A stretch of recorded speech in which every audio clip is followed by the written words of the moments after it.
여러분, 지금 잠시 하던 일을 멈추고 제 질문을 한번 들어보세요. 혹시 여러분은 지금 이 순간에도 보이지 않는 무거운 돌덩어리 하나를 가슴에 얹고 살아가고 계시진 않나요? 남들은 다 화려하고 행복해 보이는데 왜 유독 내 마음만은 이렇게 불안하고 허전한 걸까요? 만약 여러분이 그토록 움켜쥐려 했던 것들이 사실은 여러분의 삶을 옥죄는 창살이었다면, 그리고 여러분이 믿어온 현실이 사실은 거대한 착각이었다면 믿으시겠습니까? 지금부터 제가 드릴 이야기는 단순히 마음을 다스리는 법이 아닙니다. 여러분의 인생을 송두리째 뒤바꿀 2500년 동안 비밀스럽게 전해 내려온 진짜 풍요의 설계도에 관한 이야기입니다. 우리는 참으로 기묘하고도 역설적인 시대를 살고 있습니다. 인류 역사상 그 어느 때보다 풍요롭고 편리한 세상이라는데 왜 사람들의 눈빛은 그 어느 때보다 공허하고 날이 서 있을까요? 수조원의 자산을 가진 자산가가 남부러울 것 없는 환경에서도 스스로 생을 마감하고 세상의 박수를 받는 화려한 스타들이 지독한 우울증의 늪에서 신음합니다.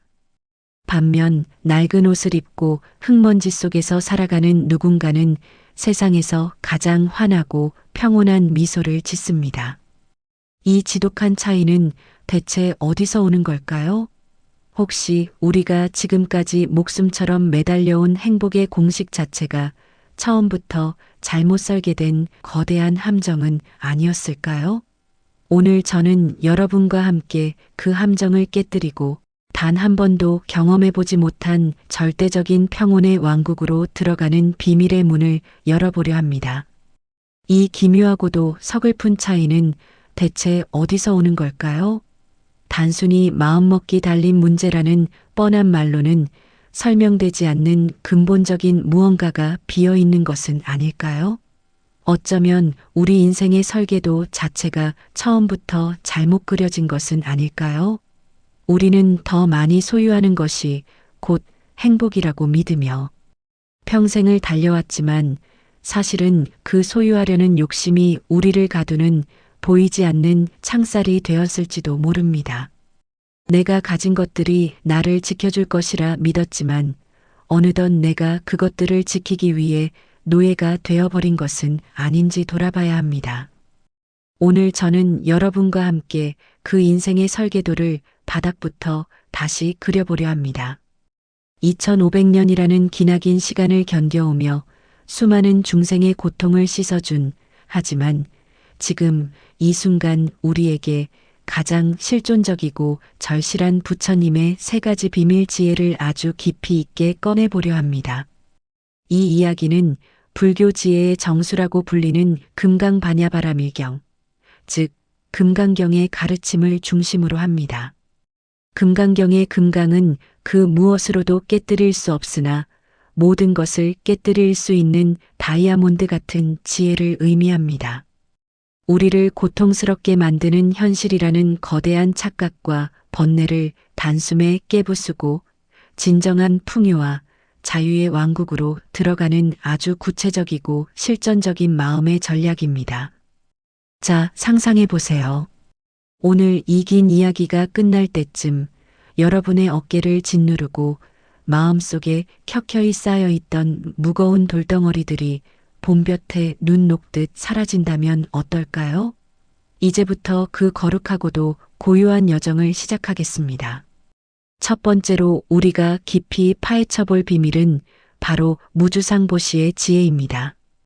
보시라는 단어를 들으면 보통은 어려운 이웃을 돕는 선행이나 자선을 떠올리시겠지만 사실 이건 그보다 훨씬 더 심오한 마음의 원리와 에너지의 흐름을 담고 있습니다. 금강경 제사장 묘행무주분에서 부처님께서는 보살은 마땅히 법에 머무는 바 없이 보시해야 한다고 말씀하셨습니다. 여기서 머문다는 것은 집착한다는 뜻입니다.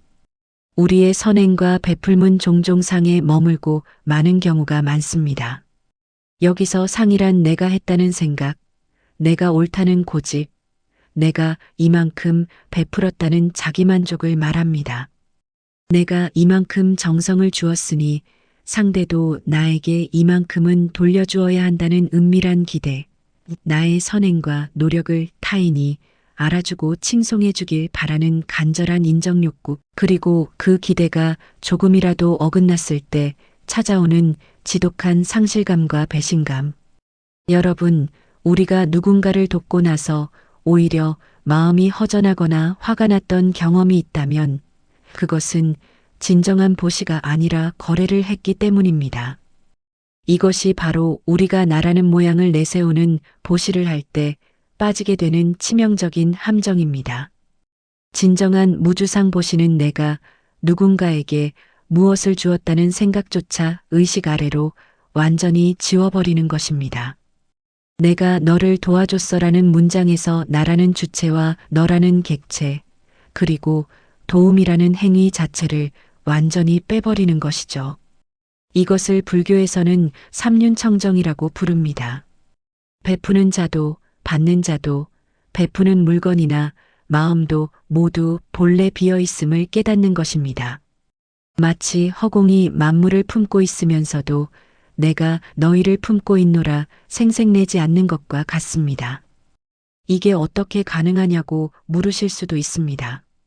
하지만 자연의 섭리를 가만히 관찰해 보십시오. 대지는 온갖 식물을 길러내고 생명을 유지해 주면서도 내가 너희를 길렀으니 보답하라고 요구하지 않습니다. 태양은 매일 아침 차별 없이 모든 생명에게 빛을 내어주면서도 나중에 그 빛의 값을 지불하라고 말하지 않습니다. 자연은 그냥 그 본성대로 흐를 뿐이며 그 흐름 속에서 무한한 생명을 나눕니다. 우리의 마음도 이와 같아야 합니다. 누군가를 도울 때 마음속에서 보상을 바라는 계산을 하는 순간 우리가 받을 수 있는 복덕의 그릇은 딱 그 계산의 크기만큼으로 줄어듭니다. 하지만 나라는 집착을 버리고 대가 없이 에너지를 흘려보낼 때 우리 마음의 그릇은 비로소 우주만큼 무한하게 넓어집니다. 비워야 채워진다는 말은 단순한 격언이 아닙니다. 내 안에 꽉 찬 나라는 비대한 자아와 에고를 비워낼 때 비로소 우주의 무한한 공덕과 평온이 그 빈자리를 채우기 시작하는 것입니다. 대가를 바라는 마음을 완전히 내려놓으세요. 그 순간 여러분은 받는 사람보다 주는 사람이 훨씬 더 풍요로워지는 기적 같은 삶의 주인공이 될 것입니다. 자, 그럼 두 번째로 우리가 마주해야 할 더 깊은 진실은 현실이라는 허상에 대한 깨달음입니다. 부처님께서는 금강경의 가장 핵심적인 구절인 사구계를 통해 우리에게 이렇게 가르쳐 주셨습니다. 일체유의법, 여몽한 포영, 여로역여전, 응작여시관. 세상의 모든 현상은 꿈과 같고 환상과 같고 물거품과 같으며 그림자와 같으며 이슬과 같고 번개와도 같으니 마땅히 이와 같이 보아야 한다는 뜻입니다. 이 말씀을 들으면서 여러분은 의문을 품으실 수 있습니다. 지금 내 눈앞에 있는 이 가구들, 내가 사랑하는 사람들, 그리고 통장에 찍힌 숫자가 이렇게 선명하고 실제적인데 이게 어떻게 물거품이고 꿈이냐고 말입니다. 하지만 부처님께서는 우리가 실체라고 믿는 모든 것이 인연에 의해 잠시 나타난 현상일 뿐임을 강조하셨습니다. 모든 존재는 고정된 실체 없이 인연에 따라 모였다가 인연이 닿으면 흩어지는 법입니다. 마치 밤하늘의 불꽃놀이를 생각해 보세요. 화려하게 터지는 순간에는 분명히 존재하는 것처럼 보이지만 그 불꽃은 화약과 불꽃과 산소라는 인연이 만난 찰나의 현상일 뿐입니다. 인연이 닿으면 흔적도 없이 사라집니다. 우리의 삶도 우리가 가진 재물도 명예도 이와 같습니다.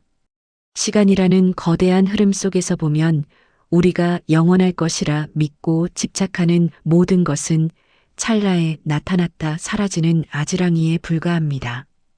우리는 마치 거울 속에 비친 그림자를 잡으려 평생을 허비하는 사람과 같습니다. 이미 지나가 버린 과거의 영광이나 상처에 매달려 소중한 현재를 스스로 망가뜨리고 아직 오지도 않은 미래의 공포를 미리 빌려와 오늘을 지옥으로 만듭니다. 하지만 여러분, 지금 이 순간을 깊이 통찰해 보세요. 과거는 이미 지나가서 실제하지 않고 미래는 아직 오지 않아 그 실체가 없습니다. 오직 존재하는 실존은 지금, 여기 이 찰나의 호흡뿐입니다. 금강경의 지혜는 바로 이 환상을 꿰뚫어 보는 힘입니다. 고통의 실체를 들여다보면 그것이 나라는 집착에서 비롯된 가짜임을 알게 됩니다. 허상을 허상으로 정확하게 알아차리는 것, 그것이 바로 여러분을 가두고 있는 고통의 감옥에서 탈출할 수 있는 유일한 열쇠입니다. 무언가를 잃을까봐 두려워하지 마세요. 본래 내 것이라고 할 만한 고정된 실체는 없습니다. 잡으려 할수록 멀어지는 안개와 같은 현실에서 손을 떼는 순간, 역설적으로 여러분은 세상을 온전하게 소유하게 될 것입니다. 집착 없는 마음으로 세상을 바라볼 때 여러분은 더 이상 현실의 노예가 아닌 주인이 됩니다. 세 번째로, 우리는 연기법이라는 우주의 거대한 그물망을 이해해야 합니다. 부처님께서는 이 우주의 모든 존재가 서로 긴밀하게 연결되어 있음을 가르치셨습니다. 이것이 있기에 저것이 있고 이것이 생겨나므로 저것이 생긴다.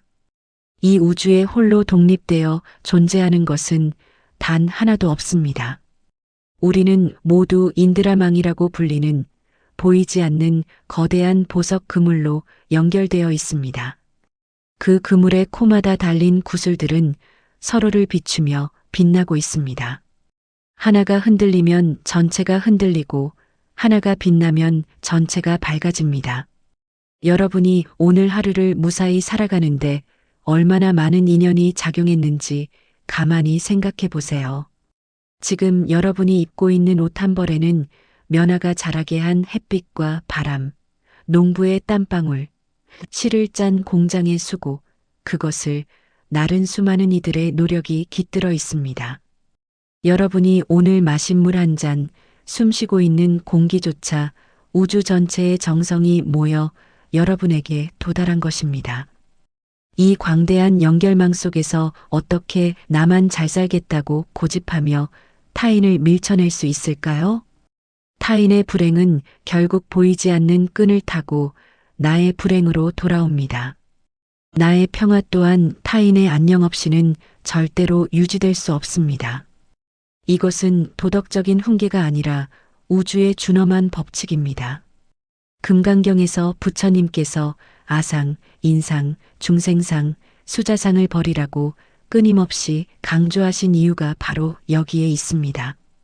나라는 고립된 존재가 따로 있다는 착각을 버릴 때 우리는 비로소 타인의 아픔을 나의 아픔으로 느끼는 자비의 마음을 가질 수 있습니다. 이 연기법의 원리를 깊이 깨닫게 되면 세상을 바라보는 눈이 완전히 다른 차원으로 바뀝니다. 길가에 핀 이름 없는 풀 한 포기조차 소중해지고 나를 힘들게 하는 사람조차도 사실은 나의 인내를 시험하고 수행을 돕는 고마운 인연임을 알게 됩니다. 미워할 대상이 사라진 텅 빈 자리에는 깊은 연민과 따뜻한 자비심이 샘물처럼 솟아납니다. 나만 손해보는 것 같아 억울하다는 생각은 눈 녹듯 사라지고 주변의 모든 인연 덕분에 내가 존재할 수 있다는 경외심 섞인 감사가 터져나옵니다. 이때 얻게 되는 마음의 평온함은 세상 그 어떤 권력이나 막대한 부로도 살 수 없는 견고한 평화입니다. 나라는 좁은 틀을 깨고 우주와 하나가 되는 경험, 그것이 바로 진정한 풍요의 시작입니다. 타인은 남이 아니라 아직 만나지 못한 또 다른 나임을 깨닫는 순간 여러분의 삶에는 미움 대신 사랑이, 경쟁 대신 공존이 자리 잡게 될 것입니다. 마지막으로 우리가 도달해야 할 곳은 바로 진정한 풍요의 왕국입니다. 많은 사람이 평생을 바쳐 마음의 평화를 얻기 위해 외부의 적을 막는 성벽을 쌓습니다. 돈으로 성벽을 쌓고 명예로 해자를 파며 권력으로 갑옷을 입습니다. 하지만 여러분, 외부를 향한 방어는 결코 완벽할 수 없습니다. 아무리 높은 성을 쌓아도 우리 마음 깊은 곳에서 시시때때로 솟아나는 불안과 외로움이라는 내부의 적은 막을 수 없기 때문입니다. 진정한 방어력은 성벽을 더 높게 쌓는 데서 오는 것이 아니라 성벽 자체를 아예 없애버리는 무아의 경지에서 나옵니다. 공격받을 나라는 관역 자체가 사라지면 세상 그 어떤 비난의 화살도 그 어떤 불행의 포탄도 나를 맞출 수 없습니다. 허공을 향해 화살을 쏘아본들 허공이 상처 입지 않는 것과 같습니다. 나라는 고집이 사라진 마음은 허공과 같아서 무엇이든 수용하지만 무엇에도 물들지 않습니다. 무주상보시를 통해 마음속에 따리를 틀고 있는 끝없는 욕심을 비워내고 현실의 모든 것이 찰나의 허상임을 꿰뚫어 보아 집착을 내려놓으며 모든 존재와 내가 하나로 연결되어 있음을 진정으로 깨달을 때 여러분의 마음은 그 무엇으로도 뚫을 수 없는 무적의 요새가 됩니다. 이것이 바로 부처님이 우리에게 전해주신 인생 최고의 지혜이자 영원한 자유를 얻는 길입니다. 우리는 밖에서 복을 구걸하며 평생을 헤매지만 사실 복은 이미 우리 내면 깊은 곳에서 찬란한 태양처럼 빛나고 있습니다. 다만 그 태양을 가리고 있는 집착과 무지라는 짙은 구름을 지혜의 바람으로 걷어내기만 하면 됩니다. 금강경의 지혜를 배우고 익히는 것은 단순히 지식을 쌓는 일이 아닙니다. 그것은 내 영혼에 가장 안전하고 확실한 귀처를 마련하는 일이며 세상에서 가장 가치 있는 마음의 공덕을 쌓는 위대한 여정입니다. 돈은 잃어버릴 수 있고 명예는 실추될 수 있지만 여러분의 내면에 쌓인 이 지혜의 빛은 그 누구도 뺏어갈 수 없습니다. 죽음조차도 이 평온함을 앗아가지 못합니다. 여러분, 인생이라는 여행은 우리가 생각하는 것보다 훨씬 더 짧습니다. 그 짧고도 귀한 여행길을 원망과 불만, 시기와 질투, 그리고 끊임없는 비교로 가득 채우기엔 우리의 시간이 너무나도 아깝지 않나요? 오늘 제가 말씀드린 이 세 가지 지혜의 도구들을 하나씩 꺼내어 여러분의 평범한 일상에서 직접 사용해 보시기 바랍니다. 누군가에게 대가를 바라지 않는 따뜻한 말 한마디를 먼저 건네보세요. 화가 치밀어 오르는 순간, 아, 이것도 결국 인연 따라 잠시 나타난 꿈과 같은 것이지라고 생각하며 숨을 크게 들이마셔 보세요. 그리고 내 곁을 지켜주는 가족과 인연들에게 진심으로 감사하는 마음을 내어보세요. 그 작은 인식의 변화들이 하나둘 모여 결국 여러분의 삶 전체를 기적으로 바꿀 것입니다. 스스로 비워진 마음 그릇에 우주의 무한한 복덕이 저절로 채워지는 그 경이로운 순간을 여러분 모두가 직접 경험해 보시길 간절히 바랍니다. 세상의 재물은 시간이 흐르면 사라지지만 지혜의 빛은 영원하며 육체는 세월 앞에 늙어가지만 평온을 찾은 마음은 언제나 밝게 빛납니다. 여러분은 이미 이 세상 그 무엇보다 귀하고 존엄한 존재입니다. 그 사실을 절대로 잊지 마세요. 밖에서 자신을 찾지 말고 이미 완성되어 있는 여러분 내면의 보배를 발견하시길 바랍니다. 오늘 이 긴 이야기가 고단한 여러분의 삶에 작은 등불이 되었기를, 그리고 여러분의 마음속에 평화와 자비의 꽃이 환하게 피어나기를 두 손 모아 간절히 기원합니다. 여러분은 충분히 행복할 자격이 있습니다. 아니, 이미 행복 그 자체입니다. 그 진실을 깨닫고 평온함 속에 머무시길 바랍니다. 여러분, 오늘도 평온하고 풍요로운 하루 되십시오. 성불하십시오.